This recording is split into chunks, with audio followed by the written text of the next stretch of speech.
अस्सलाम वालेकुम दोस्तों भाइयों, कैसे हैं आप? उम्मीद है कि ठीक होंगे। मैं डॉक्टर साकी यूनान से और आप देख रहे हैं मेरा YouTube channel world visa TV.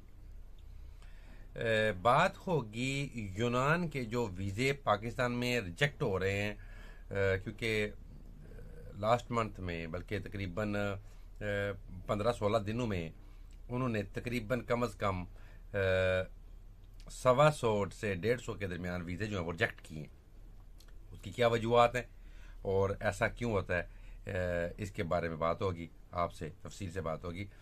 तो सबसे पहले तो बात यह है कि आजकल क्योंकि जो रिजेक्ट लेटर आपको पकड़ा देते हैं, हर चीज़ क्लियर होती है, खर्चा भी किया होता है, इंतज़ार भी किया होता है, सबसे ज़्यादा टाइम भी वेस्ट किया होता है, सब कुछ होता है। और जब आप जाते हैं तो आपको एक पासपोर्ट, वो कहते हैं पासपोर्ट ले जाएं। जब पासपोर्ट देते हैं और साथ में रिजेक्ट वाला रिफ्यूजी लेटर दे देते हैं कि आपका वो रिफ्यूज़ हो गया है वीज़ा, मतलब। तो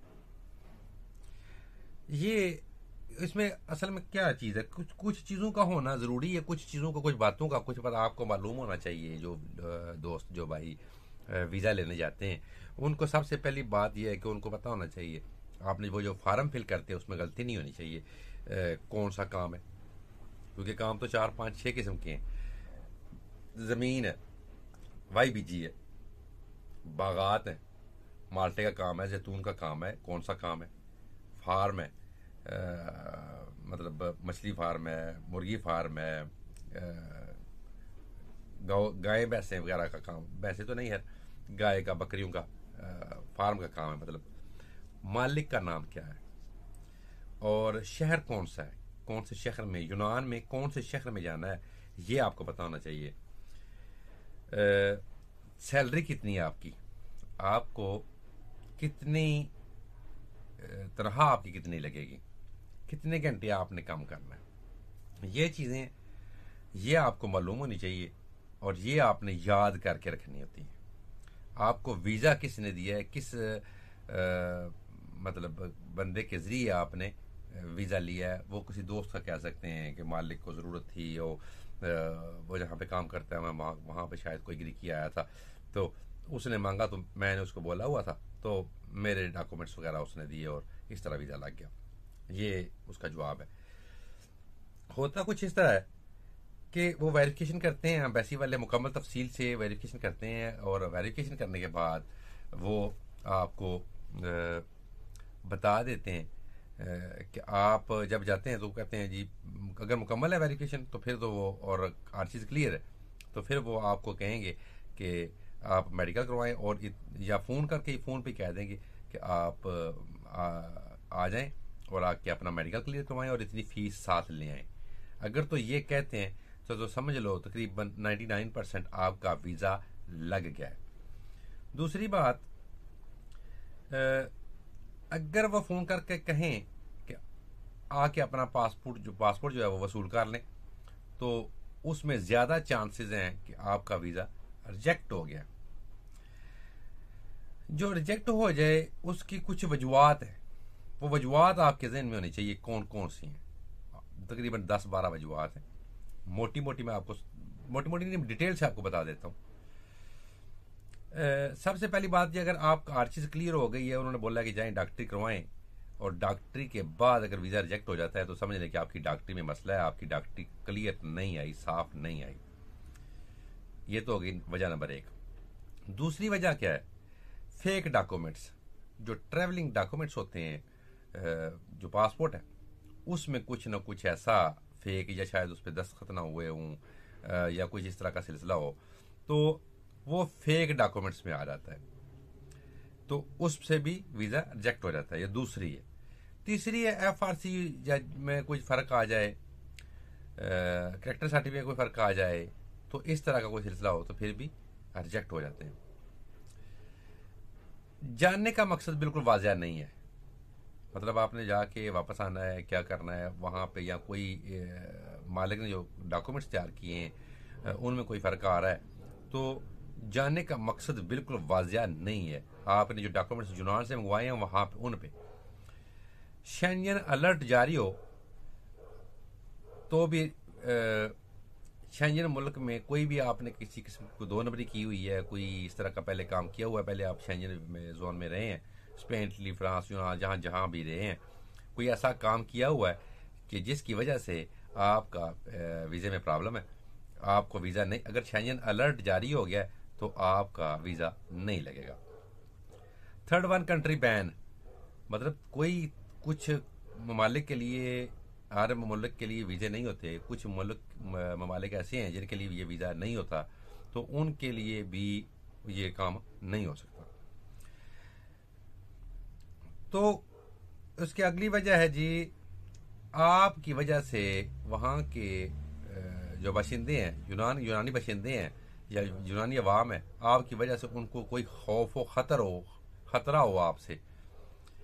उसकी अगली वजह है जी, आप डंकी में या पीपल स्मगलिंग में पकड़े गए हों, आपको वापस भेज दिया गया हो, आपका जो है नाम है वो डाटा जो है वो लिस्ट में मौजूद हो कि आपने डंकी लगाई और आप पकड़े गए, या आप डंकी लगवाते हुए पकड़े गए। ठीक है जी।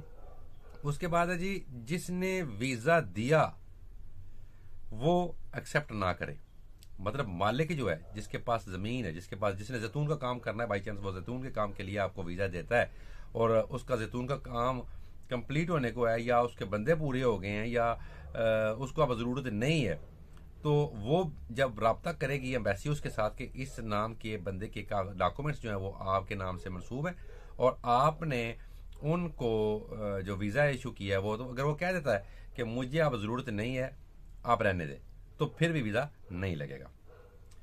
ठीक है जी। इसके बाद है जी दिग्गर, आखिरी जो पॉइंट है उन्होंने दिया हुआ है वो दिग्गर में आ जाता है। दिग्गर में बहुत कुछ आ जाता है। दिग्गर में है वो जिन फार्म पुर किया आपने, उसमें कहीं गलतियाँ आ गई, आपने कोई ऐसा मतलब इंटरव्यू में ऐसा कुछ कह दिया जो उनकी समझ से बालातर था, या उनको डाउट हो गया कि आपने शायद पैसे दे के वीज़ा लिया है, या जेंटी में मुलवस हैं, या कुछ इस तरह का, या कोई भी ऐसी चीज़ इंटरव्यू में अगर आप क्लियर नहीं कर पाते, मालिक का नाम क्लियर नहीं कर पाते, सैलरी कितनी है, रिहाइश कैसी है, या कोई भी ऐसी चीज़ अगर क्लियर नहीं कर पाते, इस वजह से भी वीज़ा रिव्यूज हो जाता है। और परसों मुझे एक दोस्त ने रब्ता किया था, क्योंकि मेरा सिलसिला है वीज़ों पे जो वीडियो बनती है, तो दोस्त अहबाब वीज़ा लगाने के लिए, वीज़ा रिजेक्टिंग, हर वजूहत पे आप कमेंट्स में भी रब्ता करते हैं, इनबॉक्स में भी रब्ता करते हैं, तो फेसबुक पे भी करते हैं, व्हाट्सएप पे करते हैं। तो उसने बोला कि पहले इस तरह था, जो पिछले महीने वीज़े लगते रहे, उनमें यह था कि जिन्होंने यहाँ से यूनान से जो गए थे उन पे 1200 यूरो जुर्माना एयरपोर्ट पे होता है। अगर आप दोबारा आए यूनान में तो आपने वो 1200 यूरो पे करना है, उसके बाद आप मतलब वीज़ा लगेगा। तो लेकिन परसों जिस दोस्त ने रब्ता किया उसका भी यही मसला था, और उसने बोला कि मेरा वीज़ा उन्होंने रिजेक्ट कर दिया है 1200 वाले काम की वजह से। हालांकि पहले वीज़े लगते रहे, लेकिन अब शायद मुनाफकत आ गई है, या क्या हो गया, या सख्ती हो गई, पता नहीं, लेकिन वो भी रिजेक्ट कर दिया गया। ठीक है जी। तो एक और बात आप याद रखें, ये आर्टिकल 5 में ज़्यादा रिजेक्शन आ रही है, जिसमें वो कह रहे हैं कि आपके जाने का मकसद वाज़िया नहीं है। ठीक है। 5 नंबर जो वजह है, वो जो रिजेक्शन पेपर देते हैं उस पर लिखी होती तफसील के वजूहत लिखी होती हैं। 5 नंबर पे वो टिक लगा देते हैं कि आपका जाने का मकसद क्लियर नहीं है। लेकिन अगर आपके पास आर्टिकल 6 पे दोबारा अपील नहीं कर सकते। आर्टिकल 6 का मतलब ये है कि आप किसी क्राइम में मुलव्वस रहे हैं और आप मतलब दोबारा अगर आना चाहते हैं तो उस पे आप बेशक ना आए। ऐसा आना होना बहुत मुश्किल है, क्योंकि अगर एक और चीज़ है, अगर वीज़ा रिजेक्ट हो जाता है तो बंदे हमारे दोस्त भाई ऐसे करते हैं कि किसी और मालिक से, किसी और शहर से, किसी और जगह से अप्लाई करवा लेते हैं, लेकिन फिर फ़ायदा नहीं है। अगर रिजेक्टेड एक मालिक से भी हो गया तो दूसरे से भी यही रिजल्ट निकलेगा, फिर फ़ायदा नहीं है। तो एक और चीज़ है कि जो सी टाइप वीज़ा, यूरोप पूरे में वीज़ा रिजेक्शन सी टाइप लगी हुई है तो फिर आपका वीज़ा लग जाएगा। और अगर क्योंकि सी टाइप जो होती है वो जल्दी कवर हो जाती है, 2-3 साल बाद उसका डाटा तकरीबन क्लियर हो जाता है, 5 साल ज़्यादा से ज़्यादा। लेकिन जो अगर डी टाइप है तो उसका डाटा डिलीट नहीं होता, डिलीट भी नहीं करते, और वो शो भी होता रहता है, और आपको बैन भी कर दिया जाता है ऑल यूरोप में, शेंजन जोन में। तो फिर भी आपको वीज़ा अप्लाई करने की ज़रूरत नहीं है। फिर भी आप अगर डी टाइप डिपोर्ट हुए तो आप दोबारा अप्लाई ना करें, ये मेरा मशवरा है। और तरीक़ाकार भी यही है, कानून भी यही है। तो जो वजूहत थी वो आपने मोटी मोटी तो आपको मैंने समझा दी, दोबारा से मैं जल्दी जल्दी रिपीट कर देता हूँ, आप नोट कर लें। डॉक्टरी जो डॉक्टरी करवानी है, अगर डॉक्टरी के बाद वीज़ा रिजेक्ट होता है, डॉक्टरी में मसला है। फेक डॉक्यूमेंट्स, पासपोर्ट में कोई प्रॉब्लम है, वो या बाहर से बनवाया है, पैसे दे के बनवाया है, या जैसे भी ये कोई ओरिजिनल उसका डाटा रिकॉर्ड जो क्लियर नहीं है, फिर भी प्रॉब्लम है। FRC या सर्टिफिकेट, करेक्टर सर्टिफिकेट, ये जैली है या बहुत पुराना है, जाने का मकसद बिल्कुल वाजह नहीं है, शेंजन अलर्ट जारी है, थर्ड वन कंट्री बैन है, आपकी वजह से मुल्क के जिस मुल्क में जा रहे हैं वहां के लोगों को खतरा है, जिसने वीज़ा दिया है वो उसको अब बंदे पूरे हो गए, जो भी है वो मतलब दोबारा उसको अब नहीं ज़रूरत, तो अगर वो इनकार कर देता फिर वीज़ा नहीं लगता। और दीगर में है जी, फार्म पुर करने में गलती आ गई, फार्म बड़े एहतियात से पुर करना पड़ता है, मालिक का नाम लिखना होता है, तो डिटेल मुकम्मल लिखनी होती है, वो बड़ी एहतियात से पुर करना है। उसमें कोशिश करें कोई ऐसा ना बोल दें, ऐसा लफ्ज़ ना हो, ऐसा सिलसिला ना हो कि आपको प्रॉब्लम बन जाए, कहीं गलती ना हो जाए, सारा प्रोसेस जो किया हुआ है सारा उस पानी ना फिर जाए। तो ये अगली बात वही है, वो 5 नंबर वाले जो है वो 90 दिन में दोबारा अप्लाई कर सकते हैं। जिनका वो कह रहे हैं कि मकसद वाज़ह नहीं हो रहा, उनका मतलब शिक नंबर जो 5 है, वजह रिजेक्ट होने की, वो दोबारा 90 दिन में अप्लाई कर सकते हैं। लेकिन आर्टिकल 6 वाले जो हैं वो दोबारा अप्लाई नहीं कर सकते। आर्टिकल 5 वाले कर सकते हैं, 6 वाले नहीं कर सकते। 6 वाले वो है जो बैन कर दिए गए शेंजन जोन में, ठीक है, वो नहीं कर सकते। लेकिन जिनका रिजेक्ट हो गया कि वाज़ह नहीं हो रहा, वो दोबारा अप्लाई कर सकते हैं। यही 4-5 चीज़ें थी, आपको कोशिश की है कि थोड़ी सी बातों में तफसील से समझा सकूं। तो इंशाल्लाह मिलते हैं किसी नई बात के साथ, नए वीज़े के हवाले से, किसी अच्छे कंट्री के हवाले से, अच्छी खबर के हवाले से। अल्लाह पाक आप सबका हामी नासर हो।